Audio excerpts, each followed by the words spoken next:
আসসালামু আলাইকুম। বিবিসি আন্তর্জাতিক বিশ্ব সংবাদে আপনাকে স্বাগত। শুরুতে সংবাদ শিরোনাম, পরে বিস্তারিত। বাংলাদেশের সর্বশেষ গুরুত্বপূর্ণ আপডেট সংবাদে আপনাকে স্বাগত। শুরুতেই সংবাদ শিরোনাম, পরে বিস্তারিত। প্রথমেই জানাবো আমাদের হাতে থাকা সর্বশেষ গুরুত্বপূর্ণ সবথেকে তাজা আপডেট সংবাদ। মারা গেছেন কারাবন্দী হলমার্ক গ্রুপের এমডি তানভীর। ঋণ জালিয়াতির দায়ে কারাবন্দী হলমার্ক গ্রুপের ব্যবস্থাপনা পরিচালক এমডি মোহাম্মদ তানভীর মাহমুদ আজ মারা গেছেন। ঢাকা মেডিকেল কলেজ হাসপাতালে চিকিৎসাধীন অবস্থায় তার মৃত্যু হয়েছে। সহকারী কারা মহাপরিদর্শক উন্নয়ন মোহাম্মদ জান্নাতুল ফরহাদ জানিয়েছেন, অসুস্থ বোধ করলে তাকে ঢাকা মেডিকেল কলেজ হাসপাতালে পাঠানো হয়। এরপরই সেখানেই তার মৃত্যু হয়েছে।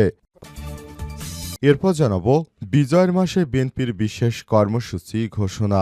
বিজয়ের মাস জুড়ে ডিসেম্বরে দেশব্যাপী বিশেষ কর্মসূচি পালনের ঘোষণা দিয়েছে বাংলাদেশ জাতীয়তাবাদী দল বিএনপি। আজ গুলশানে বিএনপির চেয়ারপারসনের রাজনৈতিক কার্যালয়ে এক সংবাদ সম্মেলনে এই কর্মসূচির ঘোষণা দেন দলটির মহাসচিব মির্জা ফখরুল ইসলাম আলমগীর। কর্মসূচি অনুযায়ী ৫১ কালুরঘাট থেকে বিএনপি এই কর্মসূচি শুরু করবে।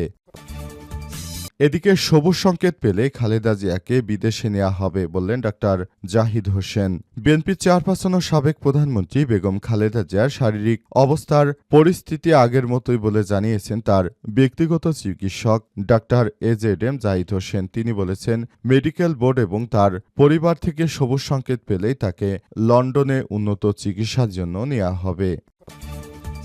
জানাবো কালো টাকা লুটের অস্ত্র মামলা হুমকি হতে পারে এবারের নির্বাচনে। বাংলাদেশ জাতীয় সংসদ নির্বাচনের দিন গণভোটের আয়োজনের কোনো পূর্ব নজির নেই। এমন পরিস্থিতিতে প্রায় ১৩ কোটি ভোটারের জাতীয় নির্বাচন ও গণভোট একই দিনে আয়োজনে ইসির সক্ষমতা নিয়ে প্রশ্ন উঠছে। ইতিমধ্যে নির্বাচনী আচরণবিধি, আরপিও সংশোধনী ও গণভোট অধ্যাদেশ সহ প্রায় সব গুরুত্বপূর্ণ কাজ সম্পন্ন করেছে নির্বাচন কমিশন ইসি।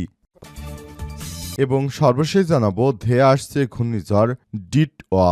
তামিলনাড়ু, ভারতের অন্ধ্রপ্রদেশ এবং পুদুচেরিতে রেড অ্যালার্ট জারি, বাতিল অর্ধশত ফ্লাইট। ভারতের উপকূলের দিকে ক্রমশ ধেয়ে আসছে ঘূর্ণিঝড় ডিটওয়ার। এ কারণে দেশটির দক্ষিণাঞ্চলীয় রাজ্য তামিলনাড়ু, অন্ধ্রপ্রদেশ এলাকায় রেড অ্যালার্ট জারি করেছে ভারতের কেন্দ্রীয় সরকার। এছাড়াও কেন্দ্রশাসিত অঞ্চলগুলোর পুদুচেরিতেও জারি করা হয়েছে একই সতর্কতা। ঘূর্ণিঝড়ের প্রভাবে ইতিমধ্যেই উপকূলীয় অঞ্চলে বৃষ্টি ও দমকা হাওয়া বাড়ছে, আর এরই জেরে বাতিল হয়ে গেছে বহু ফ্লাইট। প্রিয় দর্শক, একই ঘটনা ঘটেছে গতকাল শ্রীলঙ্কায়। সেখানে এই ঘূর্ণিঝড়ের কারণে বন্যার সৃষ্টি হয়েছে এবং ১২৩ জন মারা গেছে। পুরো দেশে সেখানেও রেড অ্যালার্ট জারি করা হয়েছে। এতক্ষণ শুনছিলেন সংবাদ শিরোনাম, এবারে বিস্তারিত। তবে তার আগে বন্ধুরা, অনুরোধ থাকবে এই সংবাদটিতে একটি লাইক দিন। এই চ্যানেলে আপনি নতুন হয়ে থাকলে আমাদের সংবাদটি দেখতে দেখতে চ্যানেলটি সাবস্ক্রাইব করে রাখুন। কমেন্ট করে বন্ধুরা আপনার মূল্যবান মতামত জানিয়ে দিন আপনি বিশ্বের কোন দেশ থেকে বা বাংলাদেশের কোন স্থান থেকে আমাদের সংবাদটি দেখছেন এবং শুনছেন। আর বন্ধুরা, এই সংবাদটি আপনার সোশ্যাল মিডিয়া ফেসবুকে শেয়ার করে বন্ধুদেরও দেখার সুযোগ করে দিন।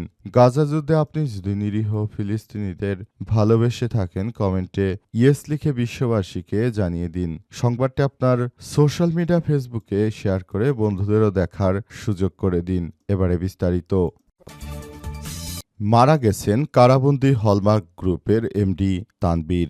ঋণ জালিয়াতির দায়ে কারাবন্দী হলমার্ক গ্রুপের ব্যবস্থাপনা পরিচালক এমডি মোহাম্মদ তানভীর মাহমুদ ৫৫ মারা গেছেন। শনিবার ২৯শে নভেম্বর রাত ১০:৩০টার দিকে ঢাকা মেডিকেল কলেজ হাসপাতালে চিকিৎসাধীন অবস্থায় তার মৃত্যু হয়েছে। সহকারী কারা মহাপরিদর্শক উন্নয়ন মোহাম্মদ জান্নাতুল ফরহাদ জানান, এদিন দুপুর ১:৩০টার দিকে অসুস্থতা বোধ করলে তাকে ঢাকা কেন্দ্রীয় কারাগারে হাসপাতালে পাঠানো হয়। আনুষ্ঠানিকতা শেষে বিকাল ৪টায় তাকে ঢামেকের ৬ তলার ৬০২ নম্বর ওয়ার্ডে ভর্তি করা হয়। পরে রাত ১০:৩০টার দিকে তিনি চিকিৎসাধীন অবস্থায় মারা যান। প্রাথমিকভাবে জানা গেছে, দীর্ঘদিন ধরে তিনি কিডনির সমস্যায় ভুগছিলেন। এছাড়াও উচ্চ রক্তচাপ, ডায়াবেটিক্স, হাঁপানি এবং অন্যান্য শ্বাসকষ্ট জনিত জটিল রোগে তিনি ভুগছিলেন। তানভীর যে মামলায় কারাবন্দী ছিলেন সেটি প্রায় ১ যুগ আগের অস্তিত্বহীন কোম্পানির নামে ঋণ নিয়ে ১০ কোটি কোটি টাকা আত্মসাতের অভিযোগ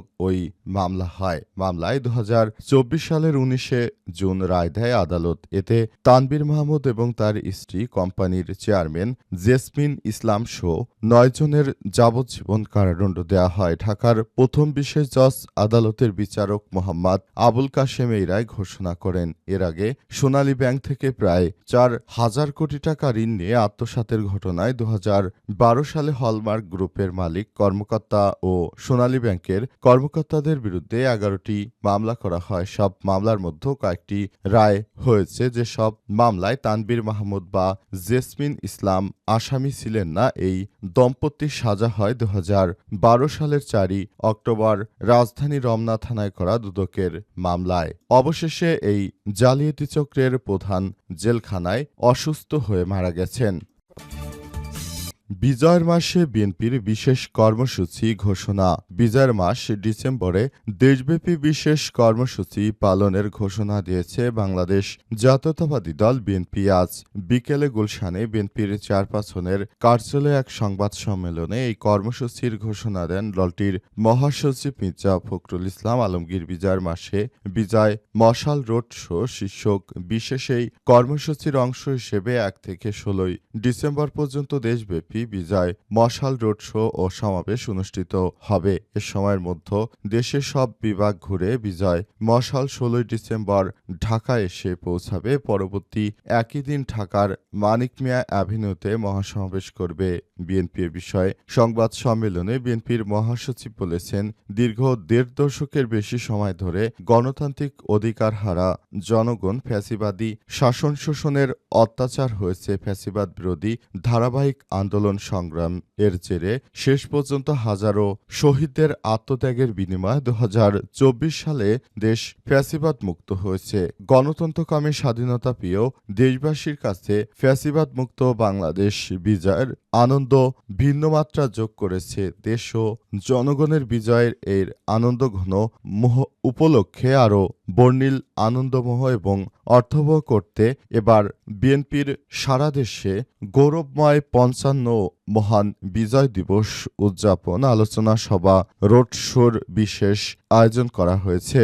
বিজয়ের মাসে বিজয় মশাল রোড শো কর্মসূচির বিস্তারিত তুলে ধরে ফখরুল বলেন, 1971 সালের মার্চ মাসে চট্টগ্রাম কালুরঘাট বেতার কেন্দ্র থেকে স্বাধীনতার ঘোষণা দিয়েছিলেন তৎকালীন মেজর জিয়াউর রহমান। সুতরাং কালুরঘাট আমাদের স্বাধীনতা এবং মুক্তিযুদ্ধের অনিবার্য অংশ।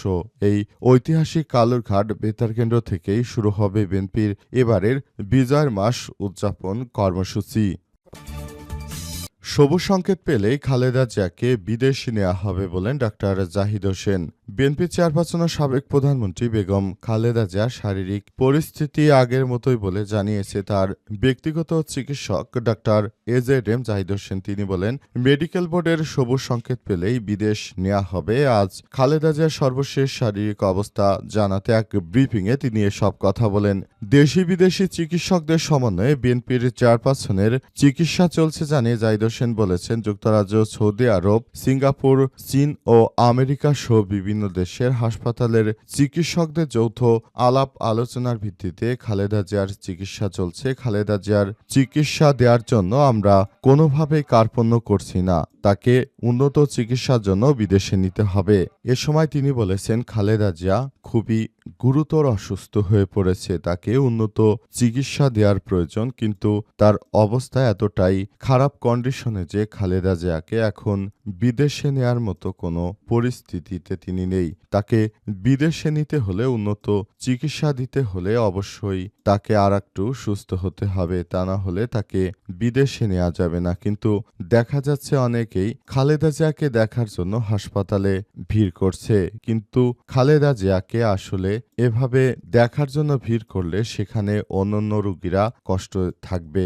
বিএনপির পরিবারের পক্ষ থেকে সিদ্ধান্ত নেওয়া হয়েছে খালেদা জিয়া একটু সুস্থ হলে তাকে এর আগে যেখানে লন্ডনের একটি হাসপাতালে চিকিৎসা দেওয়া হয়েছে সেই হাসপাতালে পুনরায় আবারও খালেদা জিয়াকে নেওয়া হবে বলে জানানো হয়েছে। কালো টাকা লুটের অস্ত্র হুমকি হতে পারে এই নির্বাচনে।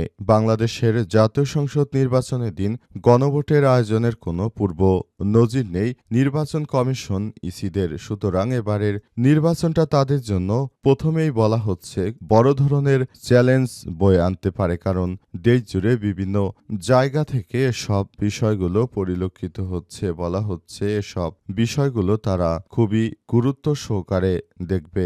অন্তর্বর্তীকালীন সরকারের প্রধান উপদেষ্টা প্রফেসর ডক্টর মোহাম্মদ ইউনূসের সরকার ক্ষমতা আসার পর গণ অভ্যুত্থানে যেসব অস্ত্র লুটপাট হয়েছিল সেগুলো তিনি সবগুলো এখনো উদ্ধার করতে পারেননি। তাই বলা যায় এখনো কিছু অস্ত্র দুর্বৃত্তদের হাতে রয়েছে। আগামী জাতীয় সংসদ নির্বাচনে সব অস্ত্র তারা আবার নির্বাচন পণ্ড করার জন্য ব্যবহার করতে পারে। এছাড়াও অনেকেই কালো টাকা ব্যবহার করে আগামী জাতীয় সংসদ নির্বাচনে অনেক সমস্যা তৈরি করতে পারে। সুতরাং সবাইকে আরও বেশি সজাগ দৃষ্টি রাখার আহ্বান জানানো হয়েছে, যাতে করে দেশের অভ্যন্তরে কেউ এই ধরনের বিশৃঙ্খল পরিস্থিতি তৈরি করতে না পারে। সে ব্যাপারে সবাইকে আরও বেশি সতর্ক থাকতে হবে এবং সেই বিষয়টি দেখানো হচ্ছে।